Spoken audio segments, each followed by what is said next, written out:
não só hoje, como ao longo desse tempo todo, que até se esticou um pouquinho.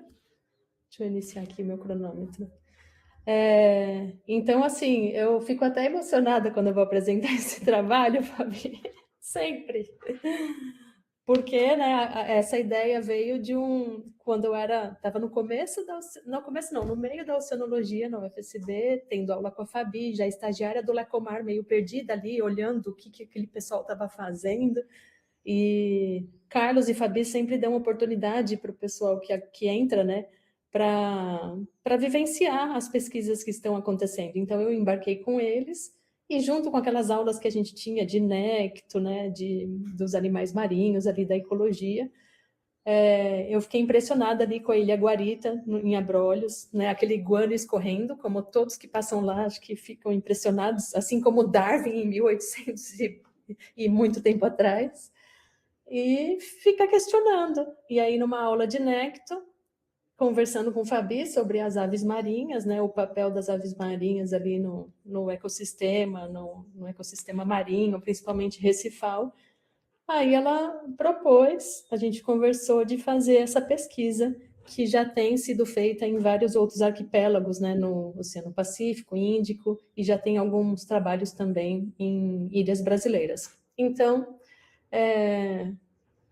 o título é O papel dos nutrientes das aves marinhas no ecossistema recifal do arquipélago dos Abrolhos. Orientação da Fabiana, com orientação do Carlos e do Javier, que vai me ajudar na análise dos isótopos. Aqui eu coloquei como que está estruturada a dissertação, né, os tópicos da dissertação, como estão organizados, só para ter uma ideia. Então, eu acabei colocando, eu separei da introdução o referencial teórico, que antes eu tinha colocado junto, porque realmente são tópicos que precisa aprofundar mais para poder entender, né, ali o ecossistema, o fluxo de nutrientes, alóctones e autóctones, a análise de isótopos, o que cada isótopo, né, consegue mostrar para a gente, o nicho, a posição trófica. Então, são coisas muito complexas para você resumir só na introdução. Então, acabei separando. Então, tudo começou nessa pergunta, né? Então, aqui a gente está lá no arquipélago. Aqui, se eu não me engano, é a ilha, a Siriba ou a Sueste. Já tem as aves aqui, os atobás. Então, a pergunta foi, o guano no ambiente marinho ali do arquipélago dos Abrolhos beneficia o ecossistema recifal? De que forma? Será que a gente consegue detectar o isótopo de nitrogênio enriquecido nessas áreas e consegue ver alguns outros sinais que indicam esse benefício? Então, começando ali pela introdução, né, que o foco aqui é estudar o ambiente, os ecossistemas recifais, e para ajudar ali na conservação, né, para entender, porque para a gente conservar, a gente precisa entender cada processo que está acontecendo ali. E muitas vezes a gente pesquisa muito o ambiente marinho e esquece, né, dessa conexão que tem do ambiente terrestre, das ilhas ou do continente, com o fluxo de nutrientes, né, entre esses sistemas e entre os habitantes. Então, aqui a importância algumas características dos ecossistemas recifais, que é um ambiente de alta produtividade e biodiversidade, em águas oligotróficas, né, isso daí é bem falado nos artigos, na literatura, nos livros. A importância dos serviços ecossistêmicos e socioeconômicos desses ambientes, que sustenta a pesca, a segurança alimentar de uma boa parte da população que mora nesses locais, então beneficiando a economia, as comunidades tradicionais, o uso no turismo cultural, a proteção da costa, a manutenção da biodiversidade e dos estoques pesqueiros. As particularidades dos recifes brasileiros, a gente sabe, então, que tem esses trabalhos nos outros oceanos, mas os recifes brasileiros têm uma particularidade que são condições de maior turbidez, com maior influência continental, tem uma menor diversidade de corais do que os outros centros ali de distribuição, né, que ocorreram ao longo do tempo geológico. Mas tem uma diversidade grande até de outras espécies e um endemismo, que é bem característico daqui, com espécies endêmicas. O complexo recifal dos Abrolhos é o maior e mais diverso do Oceano Atlântico Sul, então a importância desse estudo. O ponto principal aqui nesse estudo é o fluxo, então, de nutrientes. Como que se dá o fluxo de nutrientes no sistema recifal? Os subsídios de nutrientes podem ser autóctones, que é a ciclagem interna dos nutrientes, que acontece ali no ecossistema recifal. Então, eles acumulam, retêm e fazem a reciclagem interna de carbono e nutrientes. E os processos envolvidos são os processos microbianos, que acabam levando a alta produção primária. E o outro tipo de subsídio são os subsídios alóctones, que são de fora do sistema, eles vêm de fora do sistema.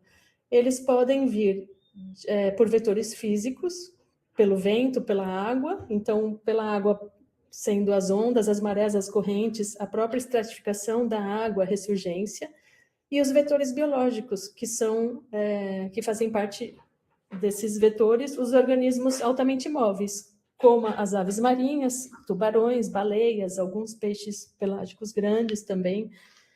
Esses organismos altamente móveis, né, esses animais, conectam esses habitats e modulam a estrutura trófica, né? Eles alteram pela troca de nutrientes. Então, aqui tem esse desenho conceitual que foi traduzido de Jones, 2025.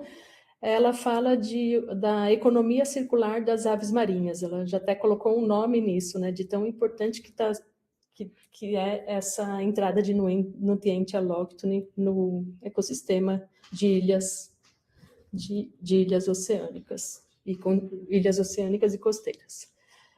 O guano das aves fornece macronutrientes como o nitrogênio e o fósforo, é muito rico em nitrogênio e fósforo, e micronutrientes também, manganês, zinco e o ferro, principalmente. A gente sabe que o ferro é muito importante para a produção primária, né? Até teve uma época que queriam jogar ferro no oceano para ver se estimulava a produção primária. Mas o guano é uma fonte muito rica de micronutrientes, porque as aves elas têm alta taxa de ferro no sangue. Esses animais que mergulham, né, para caçar, eles têm bastante mioglobina e hemoglobina nas hemácias para poder sustentar os mergulhos na hora de se alimentar. Então, tem uma maior taxa de ferro no sangue. Então, também, o ferro é muito importante. Tem trabalho já falando sobre o fornecimento de ferro pelo guano nesses ambientes. Esses fluxos dependem, né, não só da ave estar ali e o guano estar sendo distribuído na água, mas ele depende muito das condições climáticas, por exemplo, chuva, para poder escorrer esse guano na água, a geologia, a topografia das ilhas, o formato do fundo, né, daquela região, o tamanho e o formato da ilha, a relação de perímetro e área, né, que é a relação de borda, e a hidrodinâmica local, são fatores bem importantes. Então, as aves marinhas se alimentam, às vezes, até por muitos quilômetros longe dessas ilhas. Então, pegando esses nutrientes do ambiente pelágico, que pode ser perto ou longe, voltam para as ilhas onde elas nidificam, e liberam esse guano. Esse guano acaba atingindo o ambiente marinho por escoamento superficial, pelas chuvas também, por esses motivos todos que eu já falei aqui. E essa entrada de guano no ambiente também depende da estação do ano, né? De todas aquelas dessas condições que eu falei aqui em cima, e do tipo de bioma que está presente ali, da conservação da quantidade de aves que está presente nessa ilha. Então, tem todo esse impacto no ambiente marinho ao redor das ilhas. Aqui eu coloquei essa figura, mas eu não vou explicar muito detalhadamente. Aqui tem o ciclo do nitrogênio envolvendo as aves, nas ilhas e no ambiente marinho, né? Então, é todo aquele ciclo, só que mostrando o ciclo do nitrogênio com a ação das bactérias. Então, isso também vai modificar tanto o sinal que vai chegar no mar, porque quando acontece esses verdinhos, são processos que utilizam bactérias. Cada processo desse ocorre um fracionamento do isótopo, e isso, quanto mais ocorre esse fracionamento com a ação de bactérias, mais o sinal do isótopo de nitrogênio dilui, né? Então, nem sempre isso pode ser tão detectável, depende de vários processos para ele ser detectável no ambiente marinho.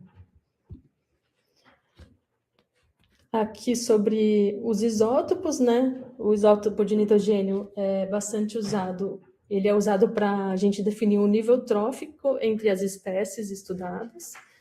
E o aumento do isótopo de nitrogênio já é considerado, em vários artigos, já como um proxy de entrada de nutrientes do guano. Porque as aves marinhas, por ser predadores de topo, costumam ter o isótopo de nitrogênio enriquecido. Já o isótopo de carbono, ele é usado para estudar os recursos alimentares e o habitat. E os dois juntos formam uma bidimensão do nicho hudsoniano, né? Então, eles usam esses dois isótopos para fazer um nicho isotópico, que é uma aproximação do nicho trófico das espécies. Ele representa um nicho trófico. Aqui sobre os isótopos, que geralmente eu explico mais quando tem alunos da graduação, às vezes que vêm assistir, então eu vou passar, senão vai ficar muito longo. Então, aqui são os resultados de vários trabalhos que já tem na literatura.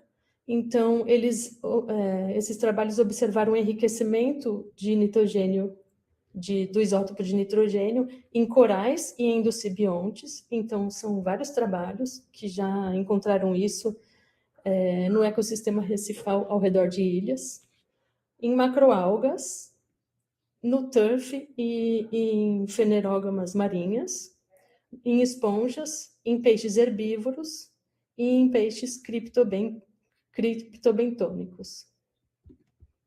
Além disso, né, tirando o sinal enriquecido do isótopo, também observaram, independente do sinal de isótopo estar aumentado ou não, uma maior taxa de crescimento em corais transplantados. Savage, em 2019, fez um experimento que ela transplantou, né, fez uma fazenda de corais ao redor de ilhas com bastante aporte de guano, e transplantou corais em ilhas que não tinham aporte de guano.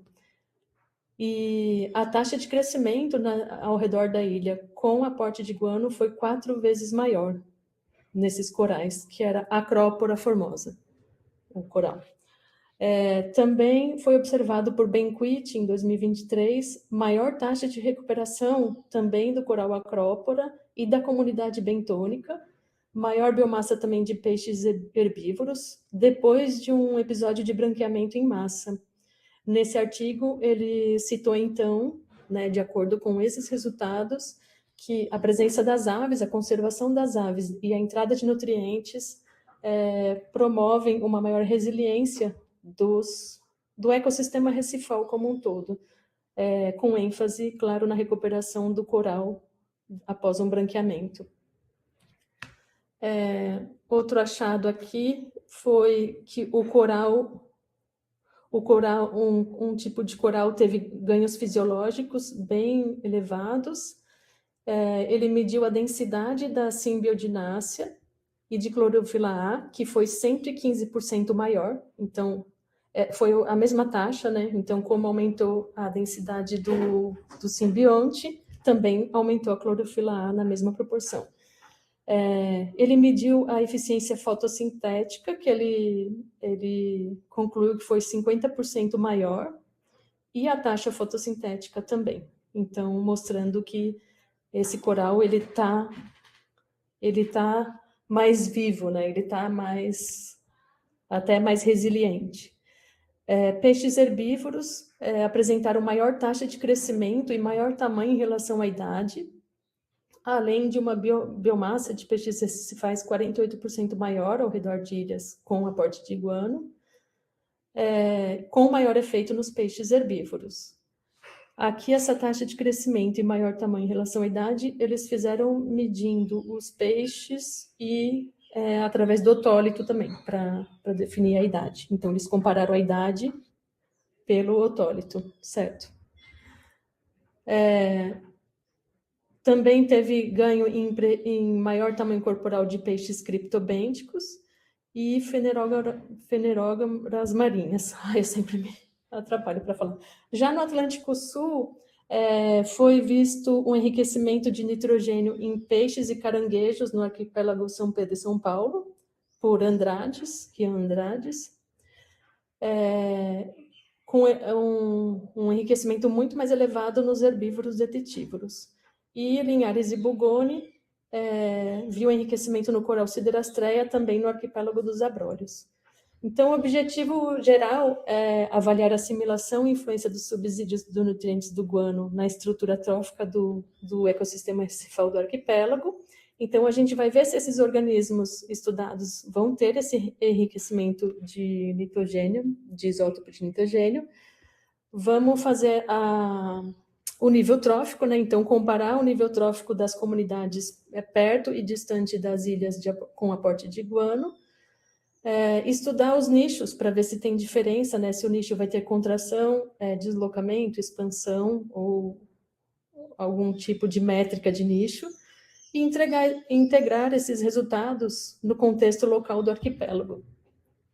A importância do estudo, isso eu já acabei falando durante na revisão bibliográfica. As aves marinhas, então, são um importante vetor biológico dos nutrientes alóctones, causando esse efeito bottom-up de aumento da produção primária no ecossistema. Então, essas coisas aqui, todas eu já falei. Então, a metodologia a gente fez no arquipélago dos Abrólios, com pontos controle no parcel dos Abrólios. Esses locais estão dentro de uma área de produção integral, que é o Parque Nacional Marinho dos Abrólios. Esse local também tinha espécies invasoras, o que acaba diminuindo o sucesso reprodutivo das aves, né, que são os ratos e as cabras. E aqui tem as principais espécies que a gente acha que nidificam lá, também não tem muito problema. Aqui está o arquipélago, a gente utilizou as ilhas Siriba, Guarita e Sueste para coletar o guano. 3 pontos próximos a essas ilhas, que são os pontos com aporte de guano bem acentuado. Pegamos 3 pontos com uma distância média e 3 pontos controle, que é uma distância maior que quase 3 quilômetros, que é no parcel dos Abrólios, que serão nossos pontos controles. Aqui são as espécies principais que nidificam no arquipélago. Aqui as espécies invasoras. Os ratos foram erradicados em 2022 e as cabras foram retiradas em março de 2025. Então, eles fizeram esse programa, o que já mostrou resultado no aumento ali no censo das aves, aumento do sucesso reprodutivo, já foi visualizado. Aqui é o desenho amostral, eu fiz para ficar um pouco mais compreensível. Então, temos 3 ilhas, né? As 3 ilhas Guarita, Siriba e Sueste. 3 pontos adjacentes às ilhas, dessas 3 ilhas, então. 3 pontos que eu chamei de longe, porque é maior que 400 metros distante da borda da ilha, e o controle, que são 3 pontos no parcel dos Abrólios, que a gente considera sem o aporte de guano intenso, né? Utilizamos essas espécies, são 13 espécies de produtores primários, consumidores primários, os corais, né, mixotróficos, e consumidores secundários. Então, tem 13 amostras. As amostras foram preparadas como na literatura, né, como na metodologia indicada. Eu tive a oportunidade de ir para o Centro de Análise de Isótopos Estáveis da Unesp para acompanhar toda a preparação, então eu tive essa oportunidade. A análise de dados foi feita no R, também de acordo com a literatura, usando o Lehman, o Jackson, né, todas as métricas usadas para esse tipo de análise. A gente viu uma diferença do isótopo de nitrogênio da Ilha Guarita, que é dos Beneditos. Eles são um pouco menores, né, do que os atobás, que são os mais presentes na Ilha Siribe Sueste. Então, isso pode indicar uma diferente fonte de alimentação, por isso que pode estar dando essa diferença. Ainda tem alguns resultados que precisam ficar prontos. Algumas amostras aqui também têm poucos indivíduos, né? Então ainda é um resultado preliminar. A gente ainda não viu um enriquecimento de nitrogênio marcado. Aqui dá para a gente observar a siderastreia, que é esse azul mais claro, com um pouco de enriquecimento, mas isso ainda vão ser feitas análises quantitativas, né, com as métricas indicadas, que ainda não fizemos. Aqui eu trouxe só alguns exemplos que eu fiz por espécie, o isótopo de nitrogênio e de carbono embaixo, que não apareceu aqui no gráfico, do guano. Então, aqui é o TURF, em círculo a distância perto, triângulo longe, e os que têm a cruz são controle. Então, a gente já vê uma diferença aqui no nicho, né? Já tem uma expansão do nicho quando está mais longe. Isso tudo aqui só está o gráfico, mas serão feitas as métricas. Então, a gente vê diferença nos nichos. Ó. Aqui também é uma macroalga, Dictyopteris. Então, só para mostrar que teve essa diferença de nicho. A dictiota, aqui ocupando nichos diferentes, o sargaço, o ouriço. Aqui a siderastreia, que tem esse leve enriquecimento de nitrogênio, do isótopo de nitrogênio. Aqui a Dictyopteris já passou ali. Siderastreia também. Então, com isso, as considerações finais. As variações dos isótopos de nitrogênio e carbono mostram diferenças no nicho trófico dentro da mesma espécie nos locais diferentes, que a gente já mostrou. Uma diluição do isótopo de nitrogênio, que em algumas espécies não apareceram esse enriquecimento, pode ser devido à hidrodinâmica local, que já foi até sugerida uma vez pelo Léo, numa das bancas, que é apontado por Stuart, num trabalho novo do ano passado. Ele testa um atol, então ele testa diferentes hidrodinâmicas em lugares onde o guano tem esse aporte grande de guano. Então, ele testou que lugares com grande hidrodinâmica, ele não detecta esse sinal muito marcado, devido ao menor tempo de residência desses nutrientes naquele local. Outros fatores que podem causar essa diluição é o fracionamento isotópico pelos processos biogeoquímicos, né? Pelos processos microbianos e pela própria reciclagem bentônica. E mesmo em algumas espécies, a gente não vendo o sinal isotópico, o efeito ecológico é certo, então ele não elimina o efeito ecológico que o gano causa ali no ecossistema ao redor. A conservação, e para a conservação é uma coisa muito importante, que a gente já sabe que a manutenção do fluxo de nutrientes entre os hábitats é essencial para a conservação da biodiversidade e do ecossistema recifal. Aqui está o cronograma programado de atividades, né? A gente tem programado vamos ver ainda, mas talvez uma ida à Argentina para fazer análise de dados com o Javier. As referências citadas aqui nas apresentações. E aqui não tem nem como eu colocar foto de todo mundo que ajudou, porque não ia caber nesse slide. Então, eu pus só uma representação, porque eu não consigo nem contar quantas pessoas colocaram a mão no meu trabalho. E eu só tenho a agradecer esse monte de gente que esteve ali comigo nas horas, nos perrengues, né? Nas horas boas, nas horas ruins, em todos os momentos. E meus orientadores, e Léo, e o pessoal da banca também, Cleverson, por estar aqui me ouvindo falar.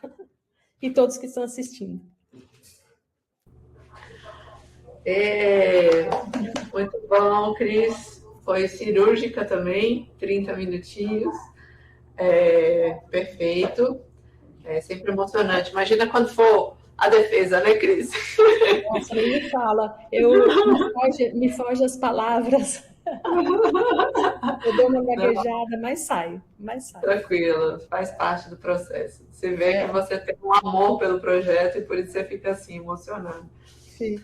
Bom, eu vou passar a palavra então agora para a banca, tá? Vou usar o mesmo critério de hoje de manhã, desculpa, Léo.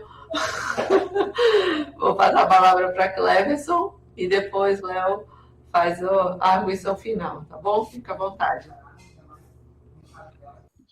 Beleza, estão me escutando bem? Agradecer novamente então a Fabi, agradecer a Cristiane pelo convite. Foi um prazer, né? Está sendo um prazer. E então vou começar já falando que gostei bastante do seu texto, Cristiane. Você escreve muito bem, tá? Então, está de parabéns já com relação à qualidade da parte escrita. Tá? Com algumas pequenas observações sobre a apresentação, né? Bom, está dentro do tempo, né? Não se estendeu demais, né?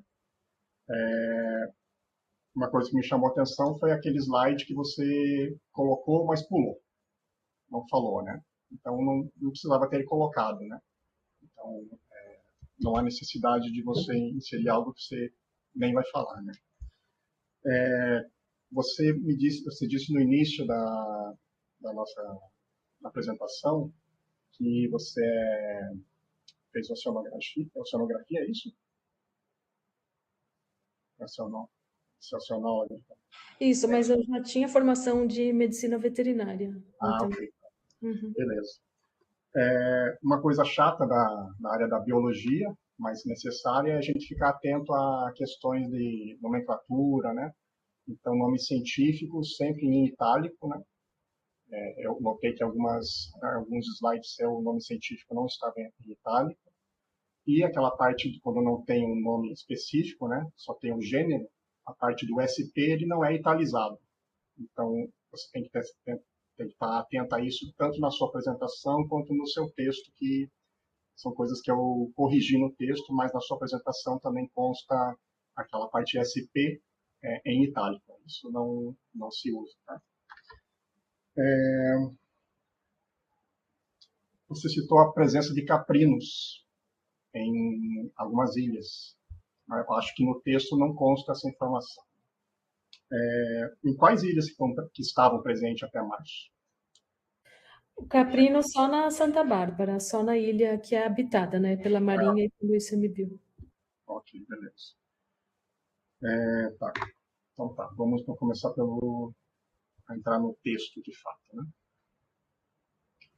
Bom, como eu disse, eu gostei bastante do texto, né? Você escreve muito bem.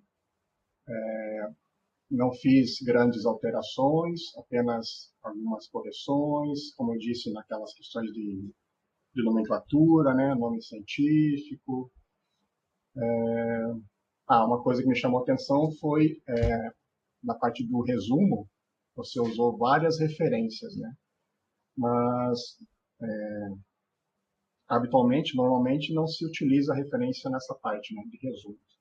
Então, a minha sugestão é retirar os resumos, né, porque realmente não se usa, né. Quando você for publicar, né, não vai ser utilizada a referência na parte de resumo. Ok.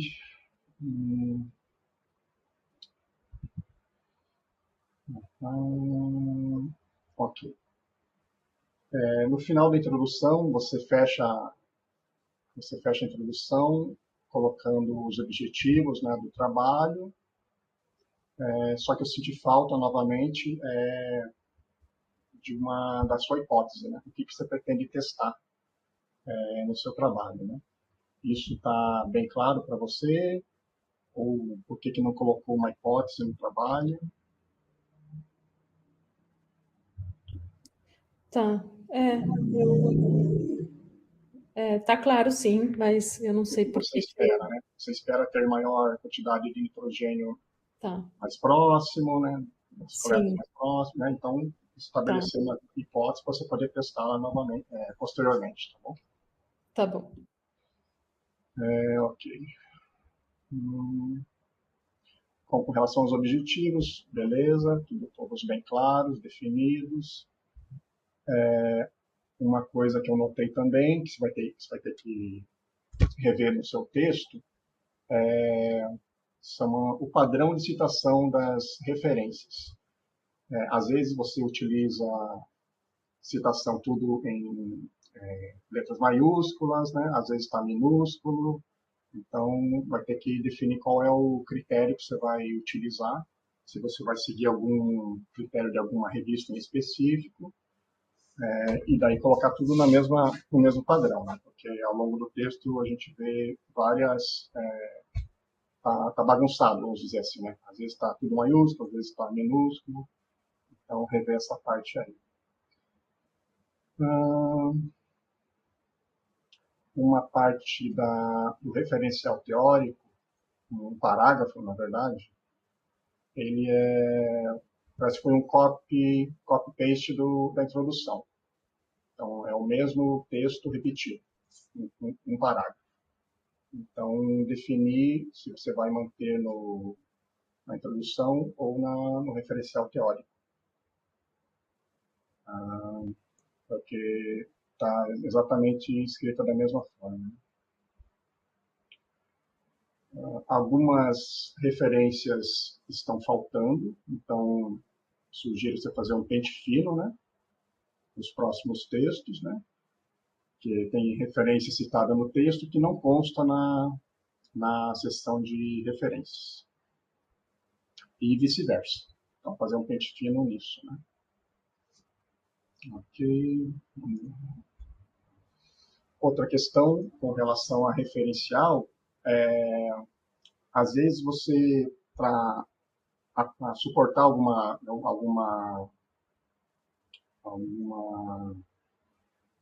afirmativa sua, você utiliza muitas referências. Eu contei aqui na seção 5.2, tem uma afirmativa que você usa 13 referências. Então, assim, não acho desnecessário tantas, né?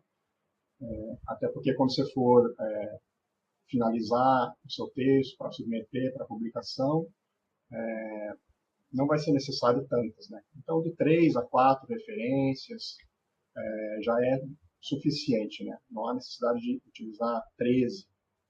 Então, você define aí quais são as referências mais representativas, né? E desde que não prejudique o teu texto, tá? Ok. Essas figuras que você utilizou são todas, então, adaptações de Jones 2025, né? Não, a única é da economia circular, aquele que é mais desenho. A outra eu que fiz, a do ciclo de nitrogênio, o do desenho amostral eu que fiz também. Eu digo essas que consta aves e ilhas, que são ilustrações, assim. Por exemplo, a figura número 1, que é a do Jones, foi adaptado de Jones. Aí a figura número 2, que é adaptado de Kazama, é o que está no texto, né? E deixa eu ver aqui, teve uma outra, acho que foi a figura número 4, daí essa é de sua autoria, que fala sobre as distâncias, perto, longe, controle. Sim, essa eu que fiz, porque eu tinha feito só o mapa e estava um pouco difícil de entender o desenho amostral. Aí até uma amiga, a Gladys, deu essa ideia de fazer um esqueminha para ficar mais claro. Ficou ótimo. É que eu fiquei na dúvida se era de sua autoria, né? Mas, beleza, ficou muito bom.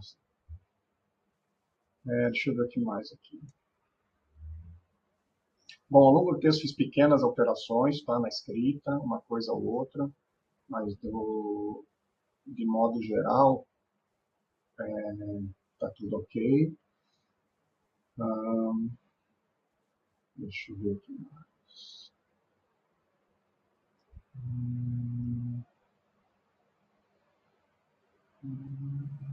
Sim.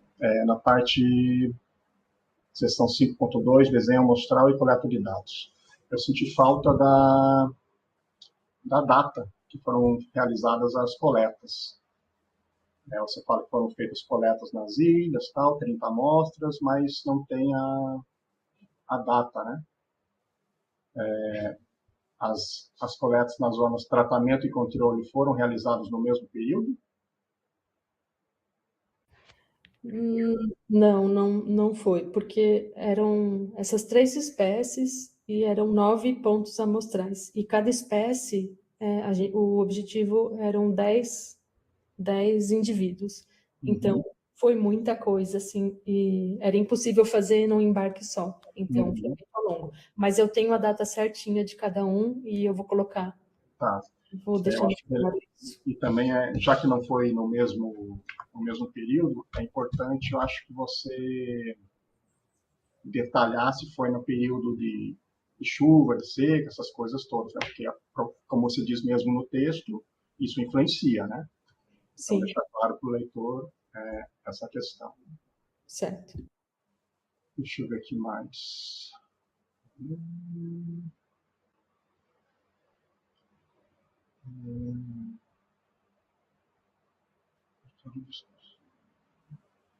A figura 5, onde você mostra os box plots, que você mostrou também na sua apresentação.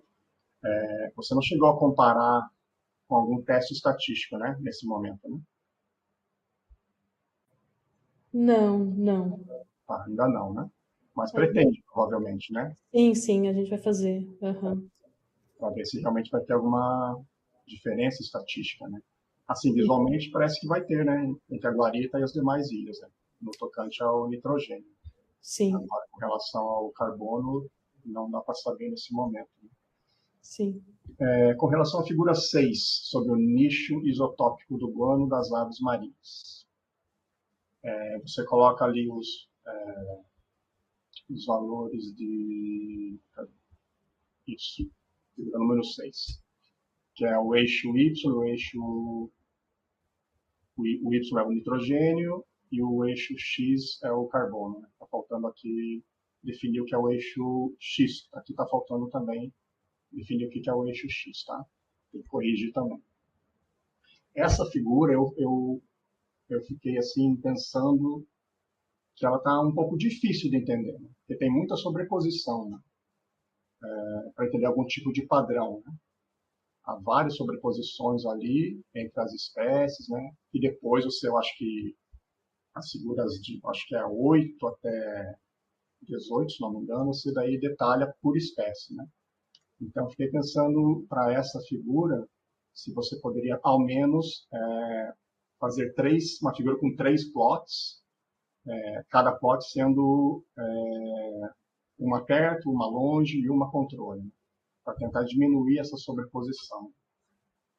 E tem algumas pequenas correções que são necessárias, né, a se realizar nessa figura. Né? Por exemplo, no texto você coloca Lutijanus crisurus, mas na imagem está Ociurus crisurus. Outra questão é com relação ao SP, né? Está em itálico, isso aí não se usa, e também corrigir a escrita do coral Moses Lilia Hart, que eu acho que está com apenas um T e um I em Hart. Então, são algumas pequenas correções e daí pensar se vale a pena ou não separar entre os tratamentos, né, para ver se diminui um pouco essa sobreposição. Né? Bom, com relação às demais figuras abaixo, figura 7 até a a última, tem pequenas correções, todas referentes a essa questão da presença de lutijanos crisuros e ociuros crisuros, né, quando aparece. O SP, que sempre praticamente está italizado, e corrigir também a escrita de Moses Milha Hart. As figuras geralmente precisam dessas correções. Tá? Uma coisa que eu notei nessas figuras, de 8 até a 18, é que algumas possuem ali as informações dos tratamentos perto e longe, mas não possuem informação de controle. Por que se deu isso? Porque faltou analisar isso? É isso? Essas que estão faltando ainda estão no centro de isótopos estáveis e o resultado vai sair logo mais, agora para março. Ok, foi o que eu imaginei. Porque várias delas estavam faltando essa parte do controle. Bom, deixa eu ver aqui o que mais. Sim.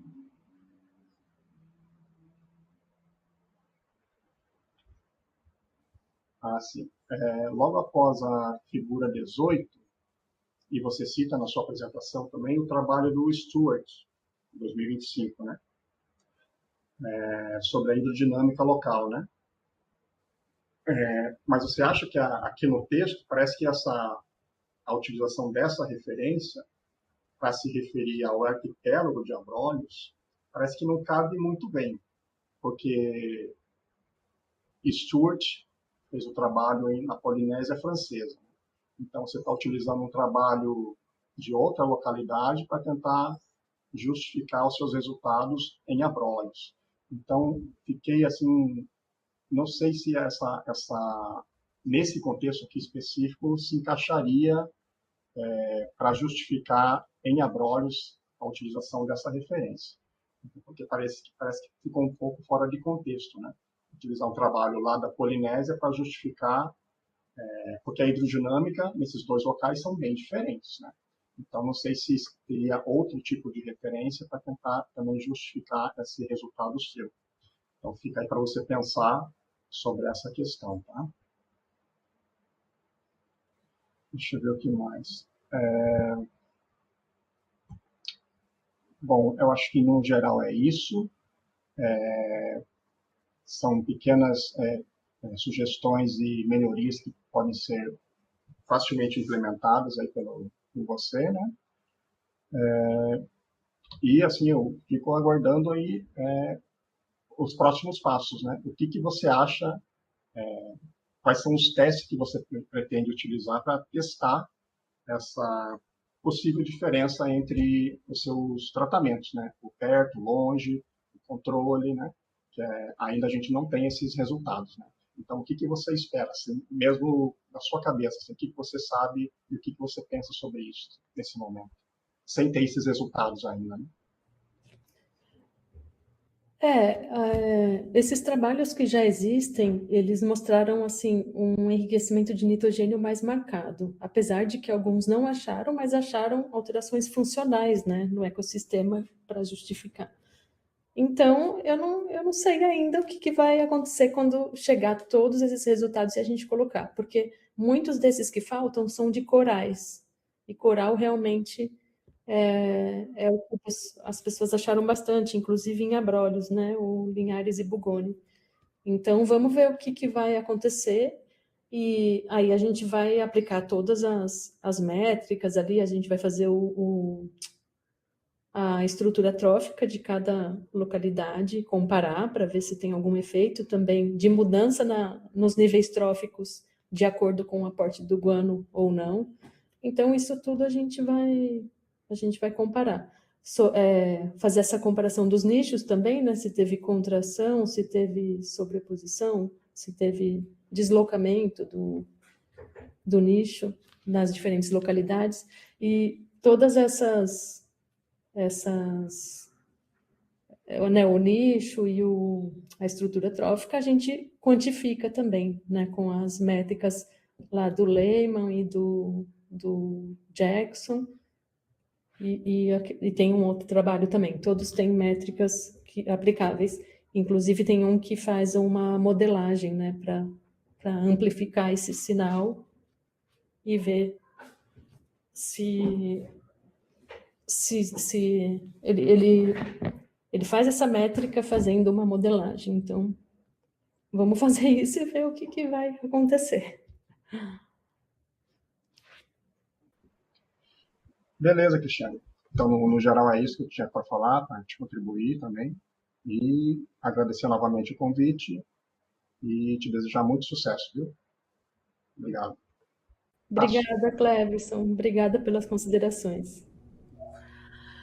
Obrigada de novo, Cleverson. Foi bastante instrutivo. A gente vai incorporar essas sugestões, com certeza, para a versão final. E desde já agradeço, por favor, envia, né, esses comentários e desde já passo para o Léo para a gente finalizar o dia de hoje. Maravilha. Então, primeiro agradecer mais uma vez, né, o convite, a lembrança do meu nome, estar participando do acompanhamento, né, da formação da Cris desde a graduação, embora ela já tenha um diploma de mestrado, né, ver esse crescimento, esse envolvimento é muito legal. Agradeço por estar tendo essa oportunidade de te acompanhar, Cris, e da lembrança do meu nome.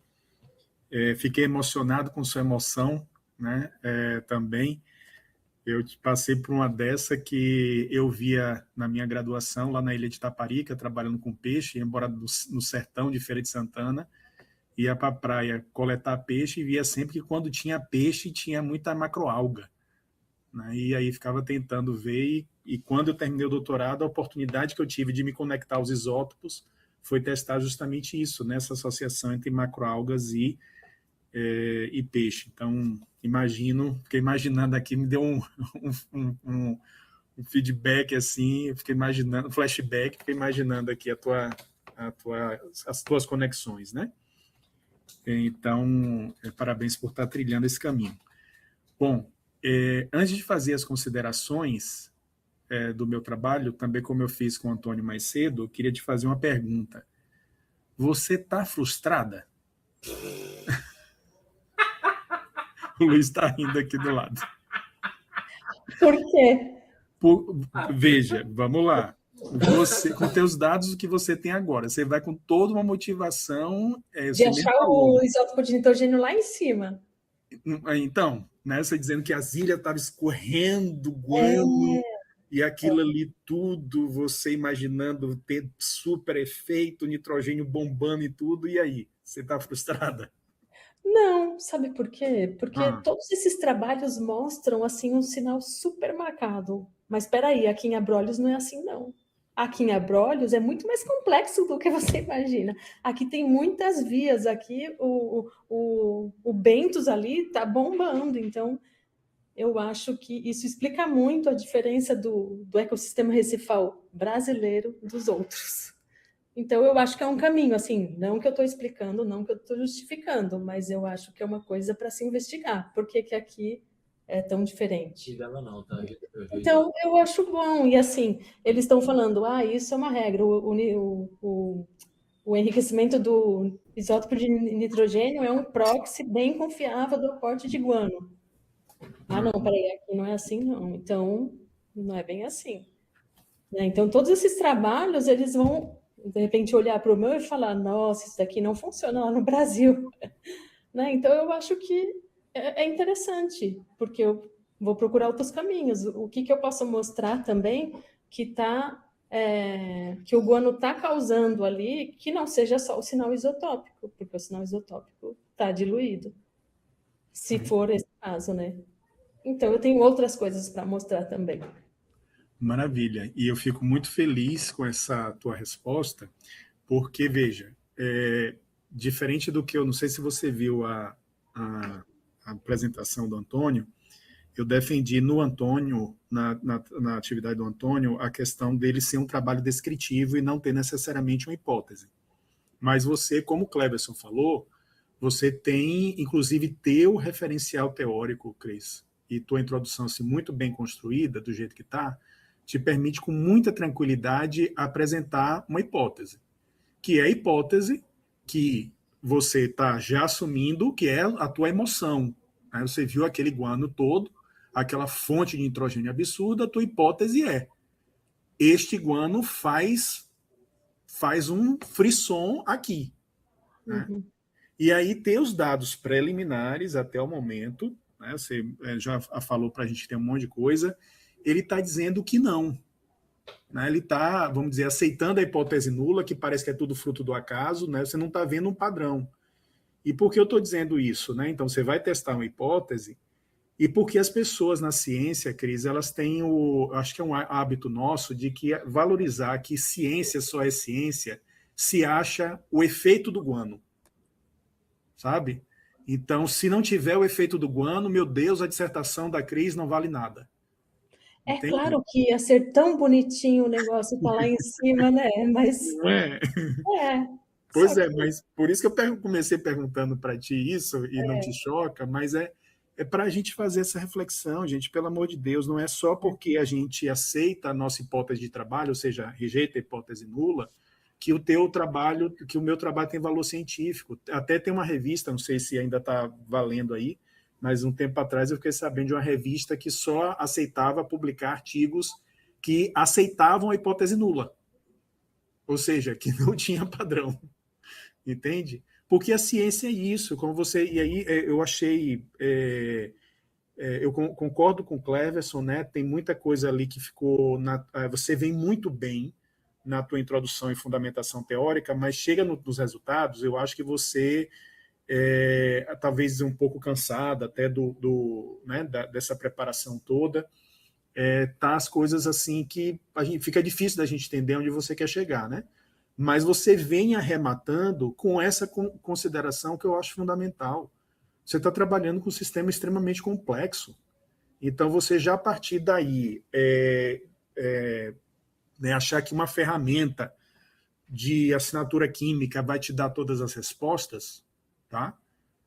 O professor Alexandre Garcia, lá da FURG, que foi quem me ensinou nesse processo, ele alertava a gente, inclusive, para isso. Ele dizia, olha, os isótopos estáveis não é uma panaceia, ou seja, não resolve tudo.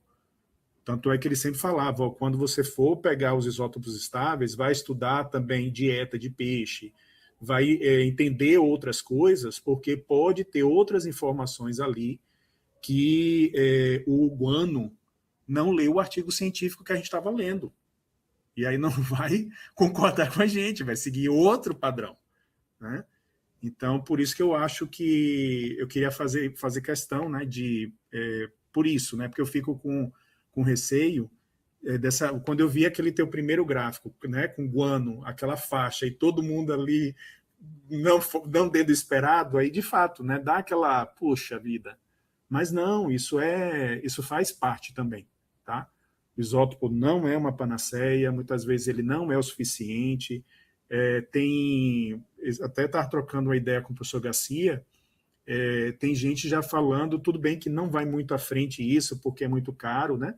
Mas é o isótopo do enxofre, então botar carbono, nitrogênio, enxofre junto, para poder entender melhor, né? Porque, de fato, tem alguns limites, mas geralmente a amostra de enxofre é mais cara. Enfim, né? Então, eu queria começar por isso, né? Por os teus... primeiro, te pedir que você construa uma hipótese e está na tua língua, sabe? Você já apresentou isso, já trouxe isso já no teu primeiro relato da tua emoção, ao ver tudo aquilo, você tem, né, a tua hipótese existe um efeito do guano ali na região dos abrolhos sobre a rede trófica desse sistema. Isso tem um input, né, de nitrogênio alóctone. Tem o autóctone que você descreve muito bem. Aliás, inclusive, fazer aqui só um parêntese rápido, a maturidade, Cris, do teu projeto para o documento que você entrega agora para a gente é, assim, espantosa. Né? Tá muito madura, você está entendendo realmente o que é o isótopo, está tudo ali muito descritozinho. Eu ia fazer uns comentários no teu texto, mas à medida que eu lia no parágrafo seguinte, já estava ali a informação, então, muito bem estruturado, entendeu? Então, tá nesse aspecto, tá? Então, é isso. A tua hipótese, eu até sugiro alguma coisa nesse sentido, né? A tua hipótese de trabalho o guano é uma fonte alóctone de nutrientes para esse sistema. Ponto. Né? E aí, qual é a tua hipótese? Que você está chegando à conclusão até esse momento? Parece que não. Né? Tem uma importância, ou pelo menos a ferramenta talvez não esteja sendo, não sei se robusta seria o nome, mas suficiente para mostrar isso que você vê. Né? Você vê lá o troço escorrendo, mas você não vê isso no sistema. Que foi um pouco, Cris, o que a gente viu nos nossos estudos na Baía de Todos os Santos em relação ao manguezal. Né? Então, a gente não viu, no sistema, né, de praias rasas, estuarinas, etc., com o manguezal ali do ladinho, esperando toda aquela discussão que existe, né, teórica, da importância dos manguezais para a ecologia trófica ali do ambiente do estuário, a gente não viu assinatura nenhuma do manguezal. Né? E aí, a loucura, né? Meu Deus, cadê? Né? Cadê o que a gente estava esperando e não veio? Mas no caso da gente até conseguiu uma hipótese interessante, que é como a gente está trabalhando com um bicho pequenininho na zona rasa, quem está processando efetivamente o manguezal é o bicho maior, é o aratu, por exemplo, que não cabe na boca do bicho pequeno. Ele vai caber lá no robalo, que está lá no canal, né? O robalo está na maré subindo, comendo lá o aratu e tendo essa assinatura, que a gente não tem. Então, sei lá, muitas vezes eu fiquei imaginando, será que também não tem alguém que está... que eu acho que valeria também a reflexão, né? Se desses teus grupos que você está trabalhando, eu não consegui enxergar, tá?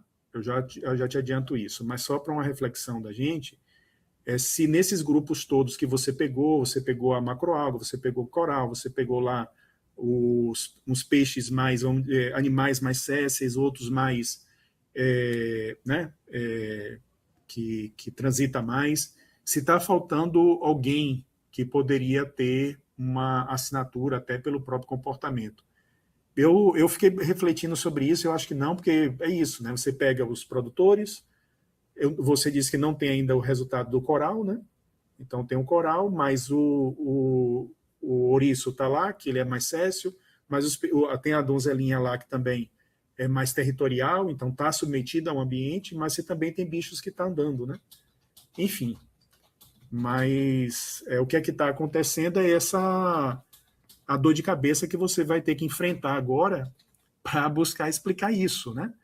Porque você mesma começou a dar pistas, inclusive, é corrente, é uma série de coisas ali, mas explicar isso também não é trivial, né? Como é que essa corrente, né? A gente não sei, Fabi, se tem informações sobre corrente ali da região para dizer como é que isso estaria trazendo esse material alóctone, autóctone, mas o fato é que a gente se depara com esse resultado que não era o que esperava.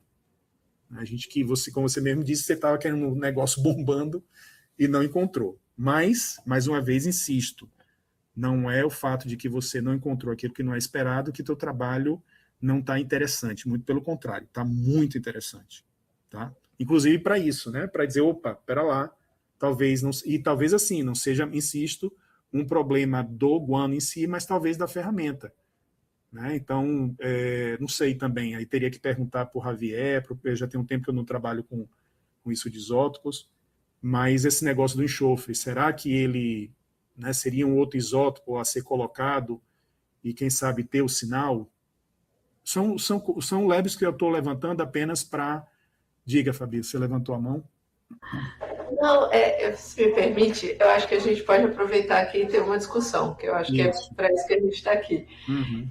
Aproveitar os seus conhecimentos aí sobre a técnica e também a área, mas, então, o que a gente acredita, e aí pensando, por que o Linhares e Bugoni encontraram uma resposta? Porque o contraste deles foi sistema terrestre e sistema marinho. Né, que eles avaliaram o que estava em cima das ilhas, né, e com isso o guano, né, e entraram só um pouquinho na água analisando os corais. Nós estamos avaliando justamente a partir daí para baixo. né? E os nossos bichinhos, que são os produtores do cocô, do guano, eles têm uma biologia muito distinta, né? Os beneditos dos demais.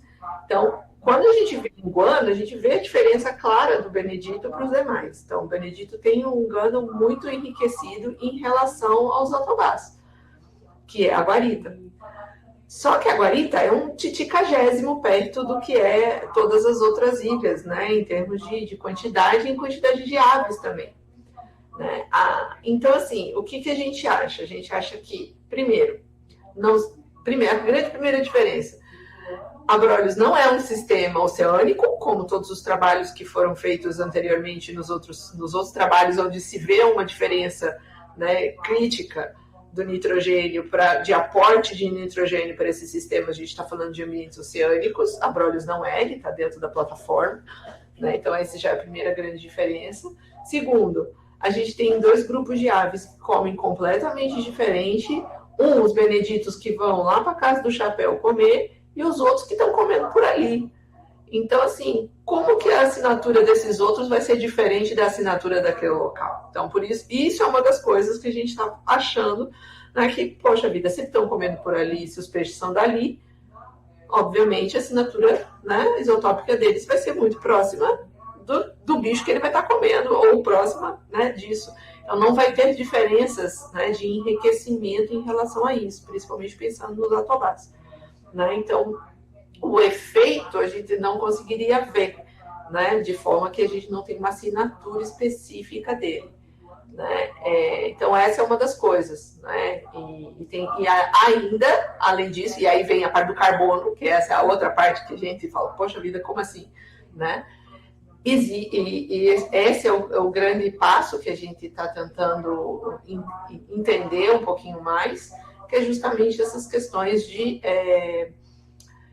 como que esse carbono circula dentro da cadeia, né? Porque nitidamente você tem, e aí a gente pode pirar e entrar nos loops, né, loops de esponja, nos loops microbianos, e aí a gente pode, né, usar um pouco da oceanografia, aí para ir a Cris, né, tem causa, né, registro de causa para isso, ou seja, ela tem conhecimento para isso, que aí a gente pode também envolver esses outros sistemas de como que, uma vez produzida essa matéria orgânica, como que ela circula e recircula dentro desse sistema. Então, assim, a gente está na ponta do iceberg, na verdade. Tem muita coisa ainda para a gente entender do que é Abrolhos. Abrolhos é um sistema realmente muito complexo.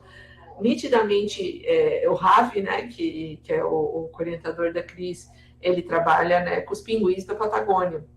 E ele faz exatamente as mesmas análises e ele, é claro, você vê a cadeia alimentar perfeitamente construída, né, dentro das análises isotópicas, e ele fica louco quando ele vê os dados de Abrolhos, que ele fala assim, gente, isso daqui é muito doido, né? E assim, ele tem uma variação de nitrogênio muito pequena, perto da nossa variação de nitrogênio, e carbono aí nem se fala. Então, assim, existe aportes, cadeias bentônicas e cadeias pelágicas dentro de Abrolhos que acabam dificultando a gente entender por onde esse nitrogênio está circulando. Né? Então, eu acho que o trabalho da Cris, de forma nenhuma, claro, a gente fala, poxa, não encontramos. Pô, mas é isso que me chamou a atenção para isso. Poxa, mas por quê? Né? Por que é diferente do resto, que é um padrão? Então, isso para nós já foi uma coisa interessante de se olhar por esse ponto de vista, de que vimos uma diferença nos padrões. Então, por mais que o padrão seria encontrar alguma diferença, a gente viu uma diferença do nosso trabalho para os demais. Então, isso já foi uma coisa interessante para a gente, o que vai dar bastante pano para a manga, e certamente abrirão novas perguntas que, com certeza, a gente não vai conseguir abordar, não vai ser suficiente na dissertação da Cris. Por isso que ela tem o doutorado pela frente, se ela quiser. Mas é isso, assim, eu não sei se o que eu estou falando aqui é loucura, então eu queria também jogar uma palavra para você, mas é o que a gente imagina ou acredita ou pensa, né, em relação a esse sistema, né? Porque realmente com Abrolhos é bastante complexo ainda, a gente ainda não tem ideia é isso, do fluxo de energia, como que ele funciona, né? Não temos. Maravilha. Ô, Fabi, inclusive, e Cris, você falando, né, dessa questão que faz total sentido, né, os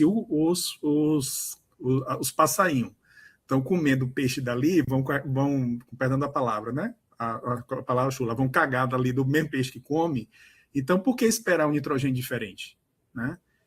E geralmente também a gente está, de fato, no ambiente terrestre, no ambiente marinho, aí a gente pode falar, inclusive, realmente de entrada autóctone, né, de um nitrogênio novo. Em ressurgência acontece isso, etc. Que talvez esteja nesse processo, é mais um processo que a própria crise apresenta, né, de reciclagem.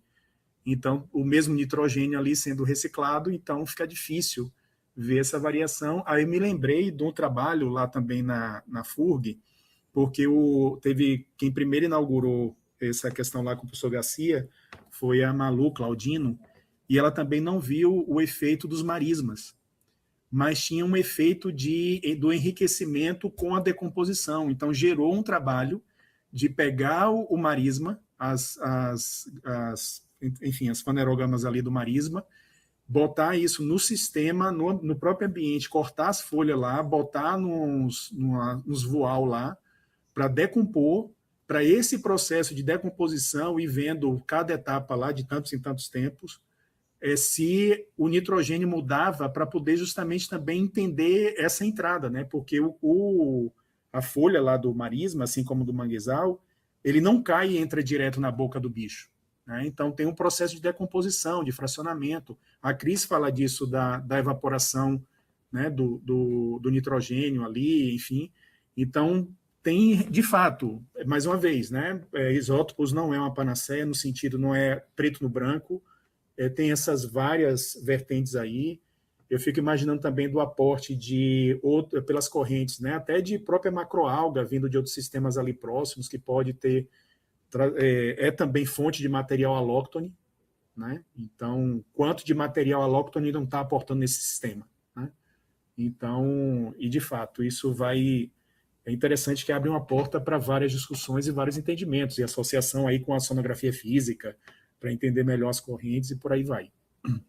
Mas o que eu acho massa dessa discussão é justamente isso, para justamente tentar entender, né, dentro daquilo que a gente até dispõe, se é preciso avançar ou não, mas no caso aí, que como você bem fala, Fabi, é questão mesmo de refletir, assumir o resultado, que é isso.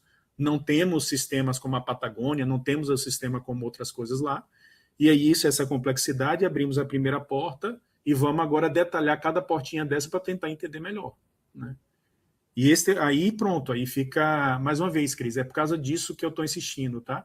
Porque muitas vezes quando a gente não encontra aquele resultado que a gente tanto esperava, a gente pode baixar com perdão da palavra mais uma vez, né? Mas baixar o tesão. E não, tem que continuar para o trabalho e firme, tá?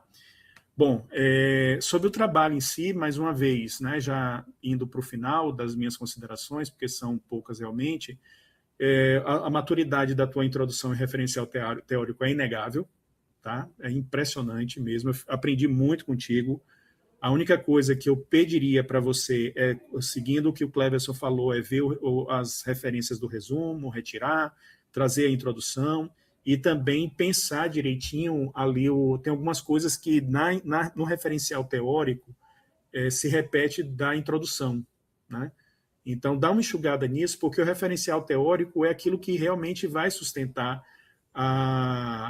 essa discussão que a gente travou aqui agora, né? Não é a apresentação do teu problema, é mais o que vai sustentar. Então, aí sim cabe a apresentação dos isótopos, da ferramenta, como você fez, né? Você fala dos termos turnover, né? Esses termos ecológicos, mas também, como eu falei com o Antônio, eu acho que é uma oportunidade boa, Cris. Tua dissertação, claro, vai resultar em vários artigos, né? Talvez a tua introdução referencial teórico para algumas pessoas esteja muito extensa, mas eu sempre insisto nisso, que eu aprendi isso no mestrado e no doutorado também. Esse trabalho, né, dissertação e tese, embora fique na biblioteca, é uma questão de consulta, né? Então, tem coisas que podem estar muito claras, muito definidas na nossa cabeça, mas para quem está lendo, não está.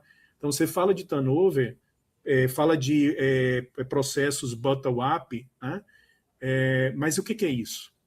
Que potencial bottom-up é esse que você fala? Eu entendi, né? Porque, enfim, já estudei isso, inclusive para dar aula. Mas e a pessoa que vai pegar aquilo pela primeira vez, que está lendo pela primeira vez? Que efeito bottom-up é esse que o guano lá no nitrogênio é capaz de fazer? Tá? Então, só coloca isso. Eu fiz também algumas sugestões em termos do objetivo específico. Concordo com o Cleverson. Eu me debrucei sobre aquela primeira figura, fiquei tentando entender ela, desistir, porque é muito difícil mesmo, né? As tuas outras figuras, eu acho que, mas tudo bem, é um momento de qualificação. No teu trabalho final, organiza em colunas, né? Botando uma embaixo da outra, no sentido assim de aquilo que for comum, porque na medida que a gente vai passando de uma página para o outro, não fica fácil, não é fácil comparar, né? Então fica muitas vezes difícil. Está faltando lá a legenda do eixo X, né? Então coloca lá que é o carbono, né? Ali no eixo X, é o carbono ali. Tem o nitrogênio, nas figuras outras, né? 9, 8. Ele apagou, não sei por quê. Tá, não, tudo bem. E aí também, na questão ainda cosméticos, né? De melhoria, as tuas figuras, que eu achei fantásticas também, serve muito, né? De apoio didático aí para apresentar teu trabalho. Aqui no computador está bem projetado para mim, mas no trabalho, abrindo o PDF no Word, a letrinha ficou muito miúda, né? Eu tive muita dificuldade de enxergar. Então, eu fico imaginando se você traz aquilo para uma publicação e aí tem que reduzir mais ainda, aí não vai ver nada mesmo, né? Então, só para você, aquilo que foi produzido por ti, principalmente, né, do teu desenho amostral, você trazendo para o teu trabalho, então aumentar a figura, não, a figura, o conceito está muito legal. É a legenda, né? O tamanho da letra eu acho que ficou muito pequena, né? Mas, enfim, em linhas gerais, era isso que eu queria te provocar, no sentido, aqui é mais uma provocação, né, da qualificação.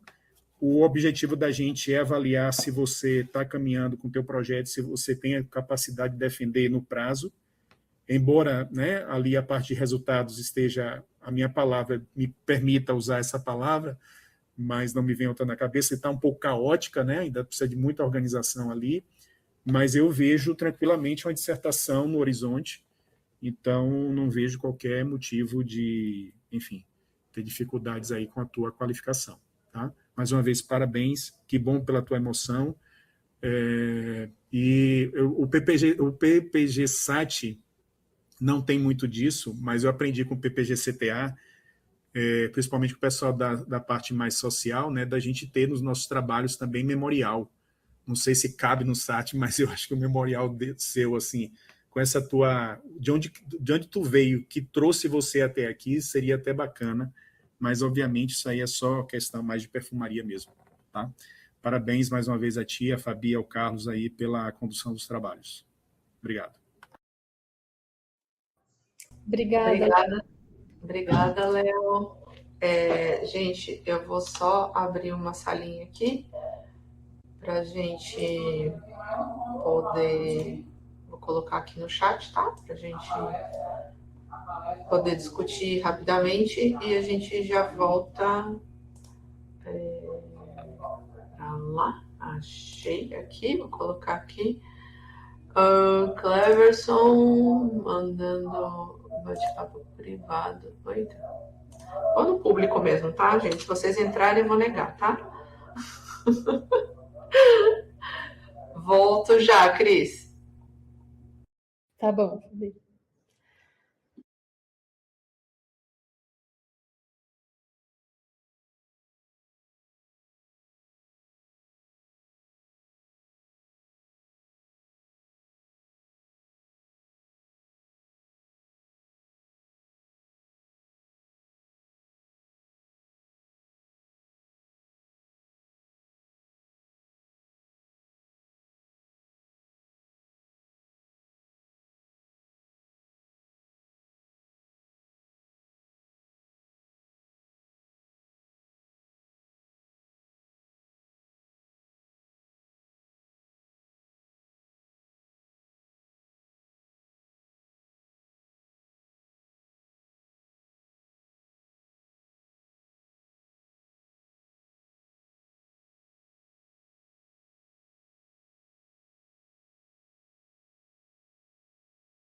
Oi, me ouve, Cris?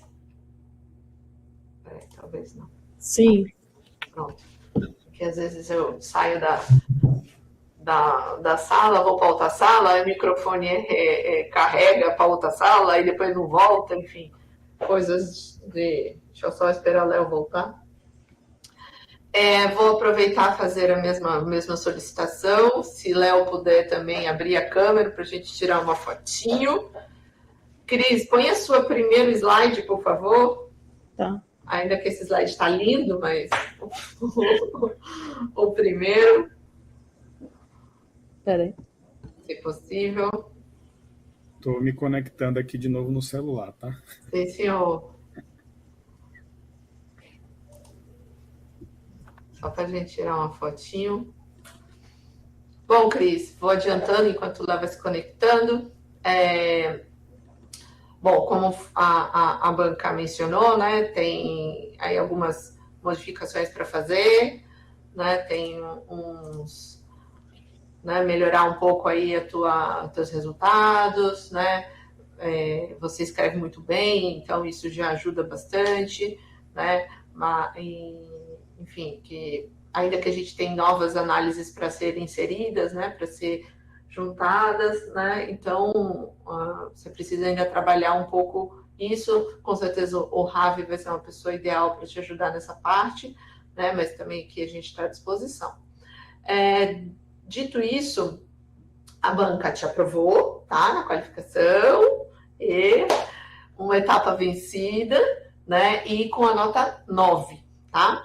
Então, depois eles vão... Só para te falar assim, olha, você pode melhorar, porque sempre pode melhorar, né? Então, a banca depois vai encaminhar, né, os baremas e os pareceres, né, para a gente poder ver, né, e aprender com esse processo, porque eu acho que o interessante é justamente a gente analisar criticamente, né, tudo aquilo que a gente ouve, né, da banca e incorporar, né, para sempre melhorar. Então, aproveitando o momento, vamos fazer uma fotinho, todo mundo dando uma risadinha.